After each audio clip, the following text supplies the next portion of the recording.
കുറേ നാളായില്ലേ മഴയൊക്കെ പെയ്ത് ആകെ മീനൊന്നും കിട്ടാത്ത സ്ഥിതിക്ക് മീനൊന്നും മേടിക്കാറില്ലായിരുന്നു. ഇന്ന് നമ്മൾ മീൻ മേടിച്ചിട്ടുണ്ട്. നത്തളാണ് മേടിച്ചിട്ടുണ്ടായിരുന്നത്. അപ്പോൾ അതൊന്ന് വറുക്കാമെന്ന് വിചാരിച്ചു. അപ്പോൾ അതിലേക്ക് മുളക് പൊടി, മഞ്ഞൾപ്പൊടി, പിന്നെ ചെറിയുള്ളി, അതേപോലെ തന്നെ വെളുത്തുള്ളി അത് കുറേ എടുത്തിട്ടുണ്ട്. കുരുമുളക് പൊടി, പിന്നെ ഉപ്പ്, പിന്നെ ജീരകപ്പൊടി ഉണ്ടല്ലോ, പെരുംജീരകത്തിൻ്റെ പൊടി, അത്ര ഇട്ട് നന്നായി മിക്സ് ചെയ്ത് കൊടുക്കാം. പിന്നെ അതിലേക്ക് നമ്മുടെ വിനാഗിരിയും കൂടി ചേർത്ത് മിക്സ് ആവുന്നോളം മിക്സ് ചെയ്യുക. പിന്നെ കുറേ നേരം എടുത്ത് വയ്ക്കുക.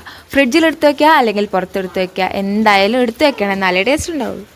അങ്ങനെ കുറേ നേരം എടുത്ത് വെച്ച് അടുപ്പ് കത്തിച്ച് ചട്ടിയിൽ എണ്ണ ഒഴിച്ച് അത് പൊരിച്ച് അങ്ങ് എടുക്കുക.